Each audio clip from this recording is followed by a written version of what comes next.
Good morning, everyone. Today is 31 May, the year 2006. I'm old enough to remember when it was called Decoration Day. Yeah, me too. Anyway, I'm Dr. Dave Thompson, a volunteer here at the Air Museum in Palm Springs, California. Part of our mission is to record and preserve the history of our country's military conflicts. As a part of the Veterans History Project of the Library of Congress, we conduct interviews of veterans and civilians who participated in those conflicts.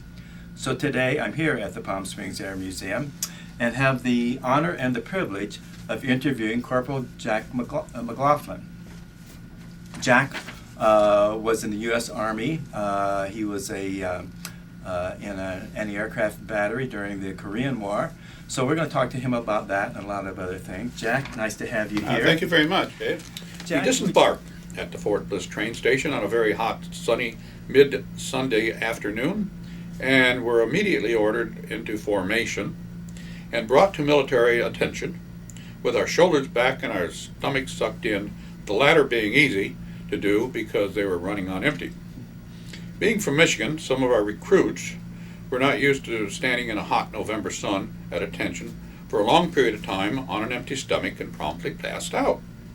Our training cadre were careful to step over these resting recruits so their brief respite from reality wouldn't be disturbed. After all, this was to be the only rest they would get for the next 12 weeks. Treatment such as this was part of our toughening training because we were at war, and our cadre constantly reminded us of this, with their added comforting comments that we were being trained to be soldiers, to be killed by our country's enemies. Now that is a rather discomforting thought as one embarks on a new career path, hopefully not a short one. Our cadre woke our resting recruits, marched us to the mess hall, and fed us the usual Army fare for Sunday's evening meal, cold cuts. At this point, roadkill stew made from Texas highways gleanings would have tasted like a gourmet meal. I often wondered if that was what we were being served most of the time anyway. Especially one dish which I have fond memories. SOS, additionally named S-T on a shingle. That is cream ground beef on toast, laden with lots of fat and a seasoning. Oh, so good. Now, Hell Week begins with gusto. Once again, we were commanded into formation and marched into the supply room where we should be bedding, then marched to our new homes over the next 12 weeks. Our new home was not the usual Army barracks fare.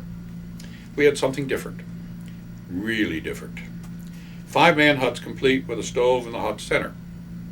Actually, they were not as much huts as tar paper shacks. These were built, or rather slapped together during World War II to house German war prisoners on base. They were showing their age and in fact torn down after most of us shipped out to Thule, Greenland, in August 1953. However, if they were good enough for our enemy soldiers, they were certainly good enough for us. Our new homes did have some unique features. The stove in the middle of the floor did keep our hut toasty warm on cold desert winter nights, and 1/2-inch gaps between the board of our walls provided us with adequate ventilation when our badly regulated stove put out too much heat.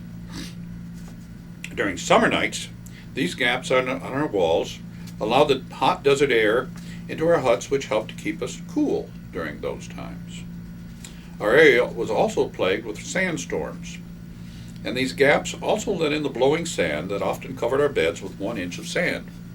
Of course, if nature called during the middle of the night or any time as far as that is concerned, our latrine was only 100 yards down the dusty path outside the door. All the comforts of home. Actually, our homey huts were not all that bad because we only had to spend half our time in them. The other half of our 9-month stay in Fort Bliss was spent during sharing a 2-man pup tent with a buddy as we bivouacked in the Texas and New Mexico deserts as we honed our skills shooting down aircraft with a variety of interesting weapons. Living conditions in the desert, while it's not as cushy as our homey huts, as we had to share our tents with the likes of scorpions and other vermin. Our comfortable porcelain toilets were traded for a 2-inch by 4-inch by 8-foot length of lumber raised above a split trench. Our delicious SOS was replaced with fatty cans of sea rations heated in a tub of hot water. Our sea rations were seasoned with blowing sand as we ate them while sitting on a sand dune in the middle of sandstorms, which were almost a daily occurrence. But those experiences did toughen us up to hard fighting soldiers. When we finally returned to our huts, the comfort of our porcelain toilets in SOS in the mess hall, we thought we were in heaven. In thinking back to the early days, now more than a half century later, it was quite an experience. Even though I disliked it, no, hated it, I wouldn't have missed it for the world, nor would I want to repeat it.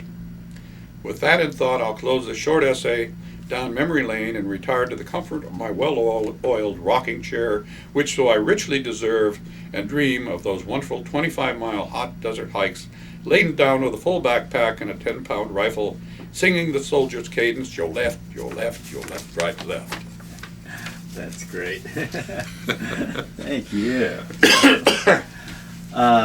Couple things. Now, Fort Bliss, was that, what was the history of Fort Bliss? When was it, when, you know when that I don't know started? when it was actually started, but of course it's still a very large base. Right. And they do a lot of educational training there.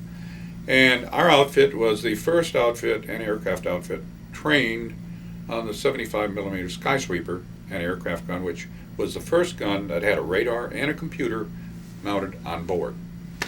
And that's how I got into my career, electronic engineering. Okay. And anyway, it was a very enlightening experience. And it was a very accurate gun. We'd shoot down those RCATs, radio-controlled planes, and between the first and third round, it was so accurate. Really? At what height, or would it? Big pardon? What altitude usually? I mean. These were are they usually accurate at? low-flying, fast-flying aircraft. That's Yeah. what they were designed for. Huh. And how did the computer, how did that work? What was the mechanism? Well, the radar was on board, and the radar operator, he stood right in the back of the muzzle, as well as the computer operator. Right. And the radar operator would lock in on the target, and the gun would sit there and shiver like that, and the computer operator would operate all the parameters, the muzzle velocity, the wind velocity, a whole bunch of parameters. He'd feed that all in the computer, and then we'd say slew, and that thing would go shoo. I mean, really fast, and lock on the target, and bingo, we'd shoot him down. Yes. It's amazing. And this would be jets as well as Yes, it was jets. Uh-huh. Really? And how fast would it fire? Would they? I don't remember how many rounds, but it was very, very fast. And how? I mean, how did you shoot it? Was there a button you pushed, or you? Yeah, there was a button to push. Yeah. Okay. Uh-huh. And as I say, the radar operator and Got to be they're pretty right noi- on the back, on a little platform, right Oh, on the back yeah. of the muzzle. Pretty noisy, I'm sure. Did you have anything for your ears? No. They told us to put empty 50 or 30 caliber machine gun cartridges in our ears, but that only amplified. And as you can see, I'm deaf. I have 2 ears. I can imagine. I am also disabled vet because of the Oh, hearing. yeah. So then you went to Thule? Is that where you went next? Yeah, did you say? we were first outfit ever trained on that gun in the desert. And I'm sure what they wanted to do was to find out how it performed at the opposite conditions. I remember sitting on a sand dune in the middle of White Sands area, White Sands in Mexico, where we were bivouacking. Oh. And instructor standing in front of us with an easel, giving us cold weather survival instructions at 115 in the shade. and we went from 115 in the shade to 70 degrees below zero. So you're up there in the wintertime up in Thule? Yeah. Now where is that? Thule is about, 400 miles or so south of the North Pole.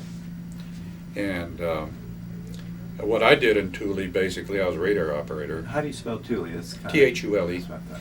And as a matter of fact, my son just got me in October 1953, I think December issue, of Look magazine, which has a long article about Thule and all about it just being completed.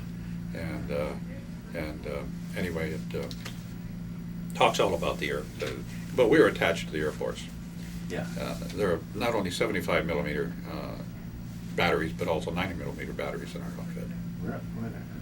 But thanks to the Army, when I got out, it gave me direction. I always thought I was not a very bright kid when I went into the service. And I don't know if they still do that, but they give you IQ test, or they gave us IQ test. And they found out I have pretty high IQ. And I didn't know that. And that kind of gave me the incentive to do something more. And they were considering me for OCS, but I'm glad they didn't, because emotionally I just wasn't a mature 20-year-old. I wouldn't have fit too well. But anyway, it gave me direction. And when I got out, I went to engineering college. I'm an engineer. And Which gave me a good career. Which college did you go to? Electronic Institute of Technology in Michigan. Okay. And where is that? It was in Detroit at the time. Detroit, Yeah. Now, were you married by this time? I got out in 1954. Yeah, I spent 7 months in Thule, and then they sent me back to Chicago to a 90 millimeter group. What always ticked me off about the Army, they never gave me any training. When we were being trained on the 75 millimeter skysweepers, we didn't have any instructors because they were all in school. They gave me the manual and said, read it and teach it. I said, I don't know anything about this stuff. They said, doesn't matter, you read it, you teach it. So that's what I did. And then from the guns, they put me in the surveillance radar. And I said, I've never had any training. I don't know anything. Here's the manual, read it. And that's what I did. And so then when I came back from Thule, they sent me to Chicago for the last 6 months to a 90 millimeter outfit and the M33 radar. And I said, I don't know anything about this. Here's the manual, you read it and learn it, and that's your job. Did the 90 millimeter work as well as the 75? What? Did it work as well as the 75? No, they're not as accurate. The 75s are extremely accurate. And